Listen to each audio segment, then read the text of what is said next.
રાજ્યમાં હજુ 2 થી 3 દિવસ પડશે હાડથી જવતી ઠંડી. આગાહી કરી હવામાન નિષ્ણાત અંબાલાલ પટેલે.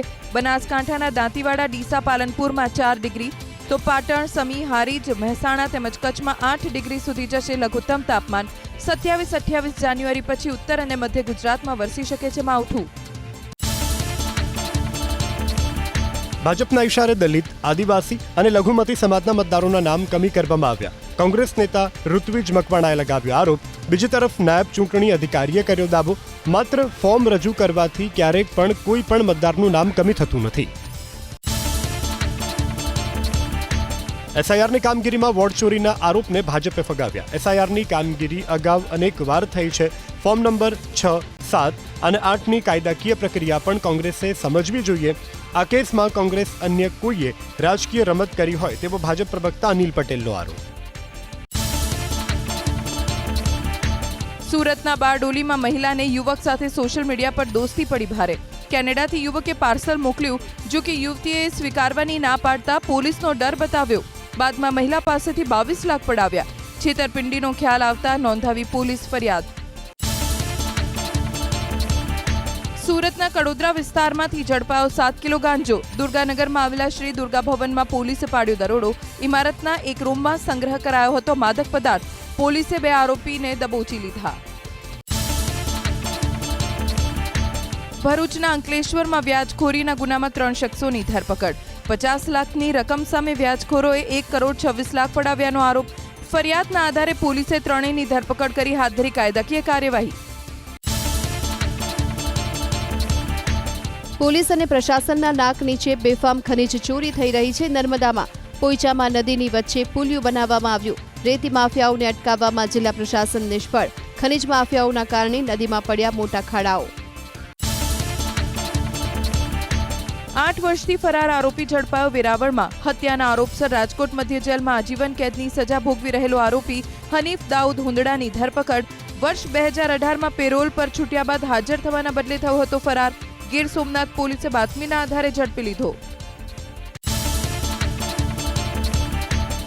એમ્બરગ્રીસની દાણચોરીનો પર્દાફાશ થયો જૂનાગઢમાં. 1 કરોડથી વધુની કિંમતનું એમ્બરગ્રીસ જપ્ત. આરોપી વેચાણ માટે ગ્રાહક શોધતો હોવાનું ખુલ્યું. આરોપીને વન વિભાગને હવાલે કરાયો. પીએસઆઈ ગોસ્વામીના ત્રાસથી ભાવનગરના કોન્સ્ટેબલ દિગ્વિજયસિંહ ગોહિલે આત્મહત્યા કર્યાનો પરિવારનો આરોપ. પોલીસ મૃતકની કાર, મોબાઈલ સહિતના દસ્તાવેજો આપતી નથી. પીએસઆઈએ નોટિસ, સસ્પેન્ડ કર્યાની ધમકી આપ્યાનો આરોપ. મૃતકને ન્યાય અપાવવા પરિવારે કરી અપીલ. ભાવનગરમાં કોળી યુવક નવનીત બાલધિયાને ન્યાય અપાવવા માટે યોજાશે સભા. સમસ્ત કોળી ઠાકોર સમાજ 1 ફેબ્રુઆરીએ ભાવનગરમાં યોજશે ન્યાય સભા. પીડિતની હાજરીમાં મોટી સંખ્યામાં કોળી સમાજના લોકો જોડાશે. ભાવનગરમાં કોળી સમાજના મહાસંમેલન અંગે રાજકોટમાં જબરદસ્ત તૈયારી. કોળી સમાજને એક થવા ધારાસભ્ય વિમલ ચુડાસમાનું આહવાન. સમાજ જાગૃત હશે તો પક્ષે આપવી પડશે ટિકિટ, તો કોળી સમાજનો મુખ્યમંત્રી બનતા કોઈ નહીં રોકી શકે. વર્ષ 2027ની ચૂંટણી પહેલા અલ્પેશ ઠાકોરનું શક્તિ પ્રદર્શન. ગાંધીનગરના રામકથા મેદાનમાં 26મી જાન્યુઆરીની મધ્યરાત્રિએ ક્ષત્રિય ઠાકોર સેનાના મહાસંમેલનનું કરાયું આયોજન. કોઈપણ પ્રકારની હરીફાઈ માટે કાર્યક્રમનું આયોજન ન કરાયું હોવાનો અલ્પેશ ઠાકોરનો દાવો. સોમવારે આયોજિત ઠાકોર સમાજના મહાસંમેલનને લઈ અલ્પેશ ઠાકોરે કર્યો દાવો. રાજ્યના 7000 ગામોમાંથી ઠાકોર સમાજના લોકો સંમેલનમાં થશે સામેલ. સંમેલનનું રાજકીય અવલોકન ન કરવામાં આવે. સમાજમાં શિક્ષણ અંગે વધુ જાગૃતિ આવે તે માટે આયોજન.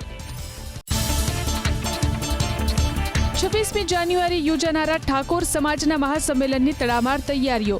ગાંધીનગરના સેક્ટર 11માં આવેલા રામકથા મેદાનમાં અભ્યુદય મહાસંમેલન માટે તૈયાર કરાયો વિશાળ સ્ટેજ. ધારાસભ્ય અલ્પેશ ઠાકોરની અધ્યક્ષતામાં યોજાશે મહાસંમેલન. ધારાસભ્ય અલ્પેશ ઠાકોરે બોલાવેલા ઠાકોર સમાજના સંમેલન પર ભાજપના પ્રવક્તા અનિલ પટેલની પ્રતિક્રિયા. છેલ્લા ઘણા વર્ષોથી જુદા જુદા સમાજ વિકાસ માટે બોલાવે છે. બધી દૂર કરવા માટે પણ આ પ્રકારના સંમેલનો મળતા હોવાની કરી વાત. સાથે સમાજના વિકાસથી રાજ્ય અને રાજ્યના વિકાસથી રાષ્ટ્રનો વિકાસ થતો હોવાની કરી વાત. અલ્પેશ ઠાકોરના શક્તિ પ્રદર્શનને વિપક્ષનું સમર્થન. બનાસકાંઠાના સાંસદ ગેની ઠાકોરે વિડીયો જાહેર કરી મોટી સંખ્યામાં લોકોને સંમેલનમાં હાજર રહેવા માટે આપ્યું આમંત્રણ. સમાજને જગાડવા માટે રાત્રે સંમેલન કરતા હોવાનો અલ્પેશ ઠાકોરનો દાવો. અનુસૂચિત જાતિના નવનિયુક્ત મહિલા ચેરમેન જયા શાહના ધારાસભ્ય કિરીટ પટેલ પર આરોપ. કિરીટ પટેલે કોંગ્રેસ અનુસૂચિત જાતિના પ્રમુખ હિતેન્દ્ર પીઠડિયાને ફૂટેલી તોપ કહ્યા. પાટણ આવશે તો માર મારવાની ધમકી દીધાનો પણ આરોપ. કેનાલની ચાલતી કામગીરીનું નિરીક્ષણ કરવા પહોંચ્યા ઓલપાડના ધારાસભ્ય મુકેશ પટેલ. હથોડી મારી કેનાલની ગુણવત્તાની કરી જાત તપાસ. ઓલપાડ તાલુકામાં 35 દિવસ કેનાલ બંધ કરી ચાલી રહ્યું છે નહેરનું કામકાજ. અમિત ખૂંટ આત્મહત્યા કેસમાં રાજદીપસિંહ જાડેજા જામીન પર જેલમાંથી આવ્યા બહાર. ગોંડલ કોર્ટે જામીન મંજૂર કરતા જૂનાગઢ જેલમાંથી કરાયા મુક્ત. ઢોલ નગારા અને આતશબાજી સાથે રાજદીપસિંહ જાડેજાનું કરાયું સ્વાગત. રીબડામાં આશાપુરા માતાજીના મંદિરમાં ઝુકાવ્યું શીશ. રાજકોટ મહાનગરપાલિકાની વેરા વસૂલાતને લઈ લાલ આંખ. વેરા વસૂલાત માટે શહેરના વિવિધ સ્થળોએ હોર્ડિંગ લગાવી નાગરિકોને ચીમકી. વેરો બાકી હોય તેવા મિલકત ધારકોના નળ કનેક્શન કાપી નાખવાનું બોર્ડમાં લખાણ. સુરતના માનવી નગરના તાપી રિવરફ્રન્ટ નજીક નદીમાં દેખાયું ભૂરા રંગનું પાણી. સ્થાનિકે વિડીયો કર્યો વાયરલ. નગરની ગટરનું પાણી રિવરફ્રન્ટ નજીક નાળામાંથી થઈ ભળે છે નદીમાં. આસપાસ કોઈ ફેક્ટરી કે ઔદ્યોગિક વિસ્તાર ન હોવાથી પાણી દૂષિત કઈ રીતે થયું તે એક પ્રશ્ન. સુરતના ડિંડોલી વિસ્તારમાં પાણી માફિયાઓનો ત્રાસ. રહેણાંક વિસ્તારમાં 20 પાણીના ટેન્કર ગેરકાયદે ચાલી રહ્યા હોવાનો આરોપ. માનસી રેસિડેન્સીના સ્થાનિકોએ કર્યો વિરોધ. બેફામ ચાલતા ડમ્પરના કારણે વારંવાર અકસ્માતના બનાવો. સુરતના અનવરનગરમાં જીવિત મતદારોને મૃત જાહેર કરાતા ભારે હોબાળો. ફોર્મ નંબર 7માં 200 લોકોને કાગળ પર બતાવાયા મૃત. હાથમાં આધાર કાર્ડ સહિતના દસ્તાવેજ લઈ રસ્તા ઉપર ઉતર્યા નાગરિકો. કલેક્ટર અને ચૂંટણી અધિકારીને કરાઈ રજૂઆત. જર્જરિત હાલતમાં સુરતના વડોદમાં આવેલી પાણીની ટાંકી. સમારકામના અભાવે ટાંકીની સીડી પણ દયનીય હાલતમાં. સ્થાનિક પ્રશાસને માત્ર થીગડા મારવાનું કર્યું કામ. ટાંકીની આજુબાજુ પાલક બાંધીને માન્યો સંતોષ. કોન્ટ્રાક્ટ પર કામ કરતા સફાઈ કર્મચારીઓનો વિરોધ પ્રદર્શન સુરતમાં. કોન્ટ્રાક્ટર પર લગાવ્યો ઓછો પગાર આપવાનો અને શોષણ કરવાનો આરોપ. 3,500 કરોડના ડાયમંડ બુટ્સ સામે જ કચરાનો મહાકાય પહાડ. સુરત ડાયમંડ બુટ્સથી માત્ર 500 મીટર દૂર 61 એકરમાં વિશાળ ડમ્પિંગ યાર્ડ. દુર્ગંધ અને પ્રદૂષણથી વેપારીઓ પરેશાન. ડ્રોન કેમેરામાં કેદ થયો ડાયમંડ બુટ્સ સામે ખડકાયેલા કચરાના પહાડના દ્રશ્યો. ઊંઝામાં તમાકુના વેપારીઓ અને ખેડૂતોએ સરકાર સામે કર્યો ઉગ્ર વિરોધ. તમાકુ પર વધુ પડતા સરકારી ટેક્સના વિરોધમાં આપ્યું આવેદનપત્ર. જીએસટી અને એક્સાઇઝ ડ્યુટી વધવાની શક્યતાને લઈ અન્નદાતામાં આક્રોશ. ટેક્સ વધશે તો ભાવ નહીં મળે અને ખેડૂતોને થશે નુકસાન. વલસાડમાં આજે વહેલી સવારે આંખોમાં બળતરાથી લોકો થયા પરેશાન.